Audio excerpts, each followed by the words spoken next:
Alright everyone, the hits keep coming with regards to Twitter/X Corp. I'm going to continue calling it Twitter because it is twitter.com quite literally still, so I'm just going to continue using that moniker unless that changes someday.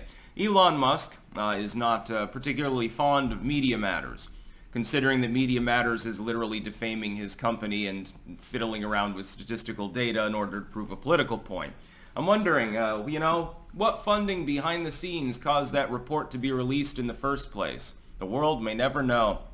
This is a fluff piece right now by the Huffington Post. Of course, they're big fans of anti-free speech. So is Mediamatters, of course, as set up by David Brock. We're talking about longtime liberal activists, so-called activists in name, of course, pushing a political agenda. So it's, again, you've got differential enforcement. Mediamatters is not going to look into the number of hate posts on a web page that generally supports liberal policies. So they're not going to try to fact check Instagram or something like that. A lot of left-leaning users, etc. They're not going to go too hard after like TikTok or something like that. They're focused on Twitter because Elon Musk has come out and said he's fundamentally a Republican. He supports, well, at least tacitly, DeSantis, actually, although he welcomed Trump back to the site as well, unblocked him. That's why they're being attacked. That's why Twitter is being attacked. It's because Elon Musk has less disrespect for free expression than the people that were running the show before, who are both in the pocket of elements of the U.S. government, quasi-legally, that court case is still ongoing, and generally supported left-wing policies. They generally supported the left wing of politics.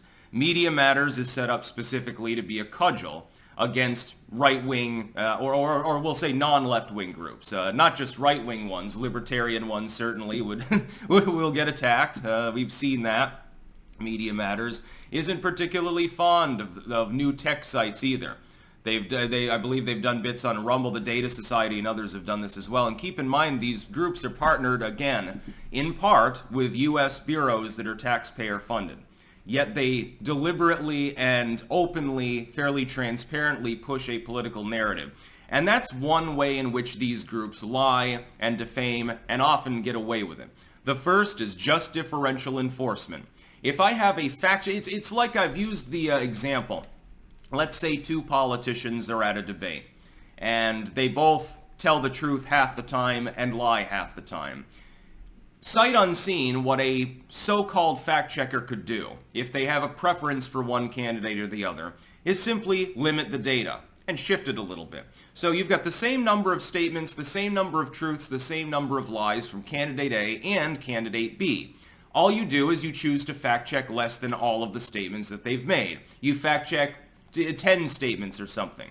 And candidate A, who you like, you fact check 8 truths and 2 lies. And candidate B, you do 8 lies and 2 truths. Now, in your report, which is statistically accurate, technically speaking, you're skewing the data and cherry picking it, but technically speaking, when you state candidate A, according to this, lies less than candidate B, according to your data, you're correct. And that's basically the missampling sort of element. It happens all the time. And then you have the differential enforcement aspect in the pure sense, which is simply you don't bother fact-checking the candidate at all that you like, but you fact-check the other one. By the way, the legacy media is blanketly doing this right now. We see more fact-checking of Trump rallies, despite him not even being in office, than we do the sitting so-called President of the United States. All those live tickers and fact-checkers and shit went away around the 2020 election's culmination. I wonder why. Because Biden is the one that they prefer. They're doing everything they can to get him reelected. And he's quite clearly their guy. I don't think that they're sold on Newsom, particularly, by the way. My lips are a little bit chapped today, and I'm not 100% sure why. It must have something to do with the air. Mediamatters is effectively not an activistic group. They are a political firm. They can call themselves an activistic nonprofit dedicated to, defending democracy by fact-checking people and trying to stop hate speech and shit like that. But that's not really what they're for. They don't care about hate speech on an echo chamber, and they don't care about hate speech if the report would negatively impact a site that generally prefers their candidates. If you're a Dem donor, Mediamatters is going to turn a blind eye to it. This is the same thing that I've talked about now for years with regards to the U.S. so-called justice system. differential enforcement. Differential enforcement in the legal sense is one person based on their political background, their level of wealth, their connection to the local police potentially, their political connections, business connections, etc., does the same crime as somebody else and doesn't get in trouble for it because of those statuses. The other person gets the book thrown at them because they're part of the outside. They're not in with the politicians. They're not friendly with the local sheriff, something like that. You can have a differential enforcement in the sense that you refuse to go after someone who's done a crime, and also that you do gun for somebody really, really hard that you happen not to like when you've dug out any of their dirty laundry and you've got something that you can potentially prosecute or litigate about. In the sense of so-called fact-checking and the data and analytics that Mediamatters and similar groups do, that is, the differential is really just whether they do the study in the first place. Then they can go through the data and cherry pick it. For example, with Twitter, it seems that what they did is they created a false narrative with regards to ads running on content by deliberately creating a bunch of accounts and then mass refreshing them.